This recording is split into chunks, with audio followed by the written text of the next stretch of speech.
A Terra tem um botão de reset e a nossa mão está sobre ele. Ei, como vai? Bem-vindo de novo. Hoje vamos fazer algo diferente. Vamos falar sobre a morte.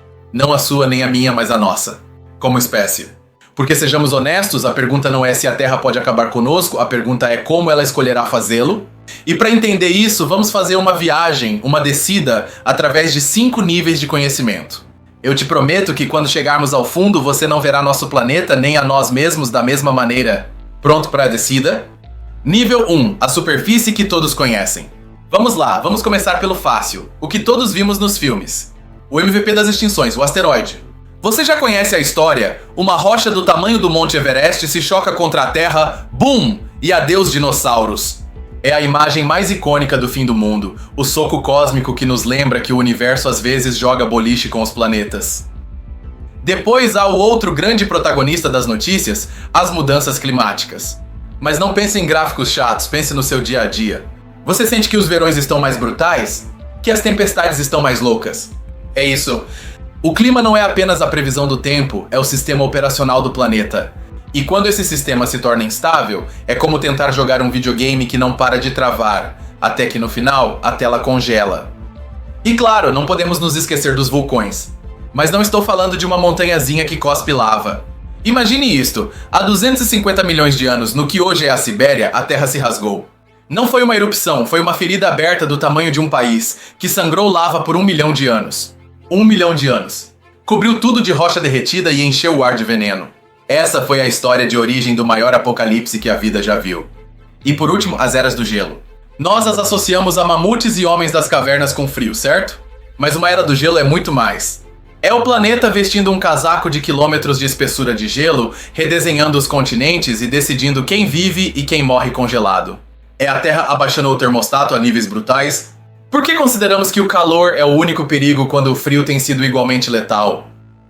Então, aí está. Asteroides, clima louco, supervulcões e glaciações. Esta é a ponta do iceberg, a versão blockbuster de como o mundo pode terminar. É o que todos sabemos ou pensamos saber. Mas a verdade é muito mais interessante e muito mais estranha. Mas se isso é o que vemos na superfície, que motores secretos o movem por baixo? É hora de mergulhar. Segure-se porque vamos ao nível 2. Nível 2, os mecanismos ocultos. Você se lembra do asteroide que matou os dinossauros? Pois eu te conto um segredo. O impacto direto matou muito poucos. O verdadeiro assassino foi o que veio depois. O impacto levantou tanta poeira e cinza que o céu escureceu por anos. Sem sol, as plantas morreram. Sem plantas, os herbívoros morreram. E sem herbívoros, bem, você sabe. Não foi o soco, foi a asfixia lenta na escuridão. O planeta literalmente apagou a luz. Agora vamos falar de uma regra invisível que governa quase tudo. O feedback loop ou ciclo de retroalimentação. Você sabe quando aproxima um microfone de um alto-falante e ocorre aquele apito horrível que não para de crescer? Isso é um ciclo de retroalimentação, pois na Terra acontece o mesmo. O gelo dos polos é branco e reflete o Sol. Se derrete um pouco, há menos superfície branca, então a Terra absorve mais calor. E se absorve mais calor, derrete mais gelo. E assim o apito fica cada vez mais forte até que o sistema arrebenta. Há outra coisa fascinante, um erro de fábrica em nosso cérebro chamado viés de normalidade. É a vozinha que te diz, calma, nunca aconteceu nada, então não vai acontecer. É a razão pela qual as pessoas constroem casas ao lado de um vulcão que está adormecido há 200 anos, pensando, não vai me atingir. Esse viés é um mecanismo de sobrevivência para não enlouquecermos de ansiedade, mas diante de ameaças lentas e massivas, é nosso pior inimigo. E olha que história. Há bilhões de anos a vida na Terra não precisava de oxigênio, na verdade, era um veneno para ela. Mas então, alguns micróbios chamados cianobactérias inventaram a fotossíntese. Começaram a respirar dióxido de carbono e a expulsar oxigênio como resíduo. Estavam contaminando o planeta com oxigênio! Este gás tóxico encheu a atmosfera e provocou a primeira grande extinção em massa, aniquilando quase toda a vida que não sabia como processá-lo. Nós existimos graças ao maior evento de contaminação da história. E aqui vem o pesado. Todos esses mecanismos de morte, na verdade, resolviam um problema. Uma extinção em massa, por brutal que seja, é como um incêndio florestal. Queima a floresta velha e estagnada, e das cinzas brota vida nova e diferente. Sem a extinção dos dinossauros, nós mamíferos nunca teríamos passado de pequenas musarañas assustadas. As extinções são o botão de reset evolutivo que permite o surgimento de novas oportunidades. Nós somos o resultado de um desses resets. O último mecanismo é a falha em cascata. Imagine que a vida no oceano é um castelo de cartas. A base são pequenos seres microscópicos com conchas de cálcio. Se o oceano se torna um pouco mais ácido devido ao excesso de CO2, essas conchas começam a se dissolver. A base do castelo vacila. E então, pum, cai a carta de cima que leva à próxima e à próxima, até que todo o ecossistema, até o maior tubarão, desmorona. Você não atacou o tubarão, você atacou os alicerces que ninguém vê. Entender essas engrenagens ocultas, os ciclos, os vieses, as cascatas, nos dá um poder incrível. Não vemos mais eventos isolados, vemos um sistema. E quando você entende o sistema, começa a entender as regras do jogo. E talvez a influenciar nele. Mas se você pensava que já estava tudo claro, prepare-se, porque aqui é onde a história se torna um verdadeiro caos. Bem-vindos ao nível 3. Nível 3, o caos da realidade, debates e complexidades. Aqui está o primeiro grande combate de boxe científico. Em um canto, os que dizem que as extinções são rápidas e violentas, um golpe de KO como um asteroide. No outro, os que dizem que são uma morte lenta por 1000 cortes, como uma mudança climática gradual ou os vulcões que envenenam o ar pouco a pouco. Foi um assassinato rápido ou uma doença terminal? A ciência ainda debate acaloradamente. Agora deixe-me contar um segredo. O mito de que a evolução sempre cria seres mais fortes e melhores é mentira. As pessoas adoram acreditar nisso porque soa como progresso, como uma história com final feliz. Mas a evolução só te torna apto para um ambiente específico. Um urso polar é uma máquina de sobrevivência perfeita, no gelo. Tire o gelo dele e ele é um animal desajeitado condenado a morrer. Não se trata de ser melhor, trata-se de não mudarem as regras do jogo no meio da partida. E aqui você tem um paradoxo que vai explodir sua cabeça. Se a vida é potencialmente comum no universo, por que não vemos ninguém? Isso é chamado de paradoxo de Fermi. Uma possível e aterrorizante resposta é o grande filtro, a ideia de que existem barreiras evolutivas que são quase impossíveis de superar. E se as extinções em massa forem um desses filtros? Isso significa que estar aqui, agora, é incrivelmente afortunado, mas também sugere que o próximo filtro pode estar bem na nossa frente. Momento de ficarmos desconfortáveis. Todos consideramos que devemos salvar o planeta e proteger todas as espécies. Mas isso está certo? Ou é uma arrogância da nossa parte? A extinção é um processo natural. 99% das espécies que já existiram se extinguiram. Ao tentar parar tudo, estamos agindo como deuses, interrompendo um ciclo natural que não compreendemos totalmente? Não tenho a resposta, mas a pergunta é importante. O debate sobre o asteroide que mencionamos no início mudou muito. No começo, quando um pai e seu filho o propuseram, a comunidade científica riu deles. Que ridículo! Depois, quando encontraram a cratera, todos aderiram. Mas agora o debate é mais sutil. Muitos cientistas pensam que os dinossauros já estavam em declínio, o clima estava mudando, os vulcões estavam ativos e o asteroide foi apenas o golpe de misericórdia, a gota d'água. Tudo isso nos leva a um problema fundamental da condição humana. Nosso cérebro é projetado para reagir a um tigre que salta de um arbusto, não a um aumento de 0,01 graus na temperatura média global. Somos ótimos com ameaças rápidas e visíveis, mas terríveis com as lentas, invisíveis e complexas. Nosso sistema operacional evolutivo não está preparado para os problemas que nós mesmos criamos. Como você vê, o nível 3 é uma bagunça? A realidade não é uma história limpa. Está cheia de debates, de mitos que gostamos de acreditar, de paradoxos aterrorizantes e de perguntas éticas sem uma resposta fácil. O manual de instruções do planeta está cheio de rasuras e páginas arrancadas. Muito bem. Você sobreviveu ao caos. Agora é a hora de ver os detalhes que separam os curiosos dos verdadeiros conhecedores.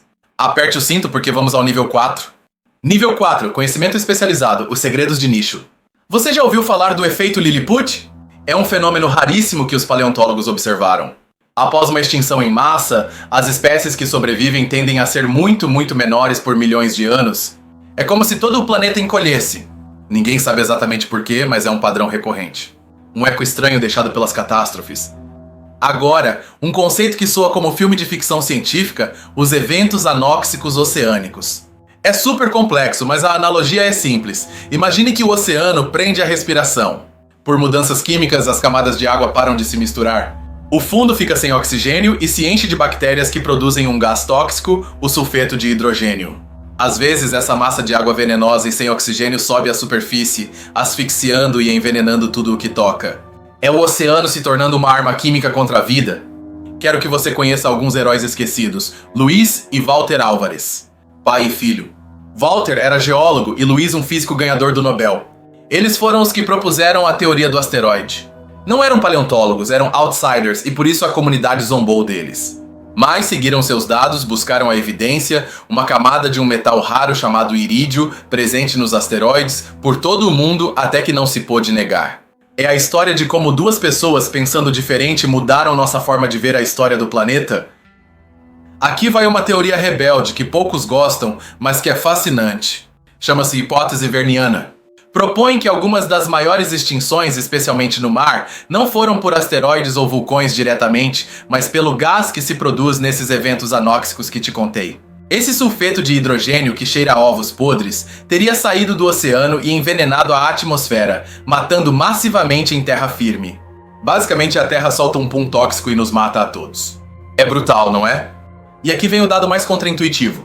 A maior extinção de todos os tempos, a grande mortandade, que apagou 95% da vida, provavelmente não foi causada por algo tão dramático como um asteroide. A teoria mais forte agora aponta para micróbios. Um tipo de arqueia que aprendeu a comer matéria orgânica e a expelir metano, um gás de efeito estufa ultrapotente. Eles se reproduziram sem controle, arrotaram metano à vontade e cozinharam o planeta. A maior catástrofe da história pode ter sido obra de um exército de micróbios com indigestão. E agora o momento ahá! Conectemos tudo. Você se lembra dos supervulcões da Sibéria? Eles liberaram CO2. Esse CO2 causou um aquecimento global e uma acidificação do oceano. E o que acontece quando o oceano aquece e fica estressado? Exato, pode provocar um evento anóxico. E um evento anóxico, o que pode liberar? O gás de sulfeto de hidrogênio da teoria rebelde? E enquanto tudo isso acontecia, o viés de normalidade fazia com que os ecossistemas não reagissem a tempo. Não foi uma coisa só. Foi uma reação em cadeia. Um efeito dominó infernal. BOOM! Este nível de detalhe te mostra algo chave. A Terra não tem um único botão vermelho para acabar com tudo. Ela tem uma cabine de comando inteira cheia de alavancas e botões interconectados. E o verdadeiro perigo é quando vários começam a ser ativados ao mesmo tempo. Isso não é mais saber por saber, é entender o plano de como o mundo desaba. Chegamos ao limite do que se sabe. Você ousa olhar além para a última fronteira onde só há perguntas e assombro?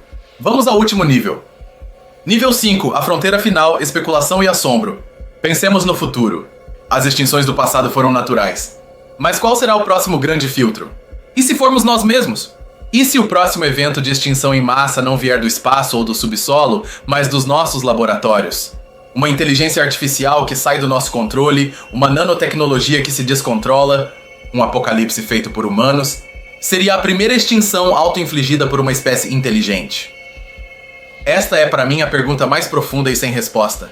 Todos conhecemos a hipótese Gaia, a ideia de que a Terra é como um super-organismo que se autorregula para manter a vida. Mas e se for o contrário?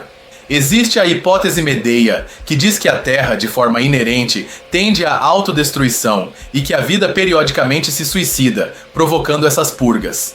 É o nosso planeta uma mãe cuidadora ou uma assassina em série dos seus próprios filhos? Não temos nem ideia. Agora, uma ideia que vai explodir sua cabeça: o tempo profundo.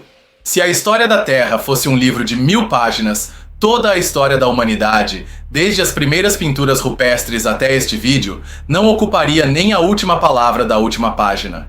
Somos uma nota de rodapé, um piscar de olhos. Compreender isso é ao mesmo tempo aterrorizante, porque nos tira toda a nossa importância, e libertador, porque nos permite ver a incrível e gigantesca tapeçaria da qual fazemos parte por um instante.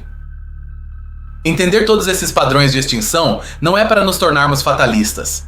É nossa maior vantagem. Somos, que saibamos, a primeira espécie na história deste planeta capaz de compreender os mecanismos que podem levá-la à extinção. Os dinossauros não viram o asteroide chegar. Nós podemos ver os nossos. Usar esse conhecimento para desviar do nosso próprio filtro? Essa é a prova final para a humanidade. E te deixo com a ideia mais provocadora. E se o maior perigo não for um meteorito, nem um vulcão, nem mesmo um vírus, mas o nosso próprio sucesso? Nossa inteligência nos permitiu dominar o planeta como nenhuma outra espécie. Consumimos, construímos, alteramos? E se houver uma lei cósmica que diz que qualquer espécie que se torna muito inteligente e poderosa, inevitavelmente, consome seu ambiente até o ponto do colapso? E se o sucesso for o grande filtro? E se ser inteligente é, a longo prazo, uma sentença de morte? A viagem terminou. Descemos 5 níveis. Desde uma rocha que cai do céu, até a ideia de que nossa própria inteligência pode ser nossa perdição. Agora, com esta nova e vertiginosa perspectiva, é hora de voltar à superfície e contemplar o panorama completo. Você se lembra como começamos? Com a ideia simples e quase de desenho animado de um asteroide gigante acabando com os dinossauros? Que simples parecia. E olha onde chegamos, especulando se o universo tem uma regra pela qual a inteligência se autodestrói. Passamos de ver a Terra como uma vítima passiva de catástrofes para vê-la como um sistema complexo, quase um ser vivo com mecanismos de purga.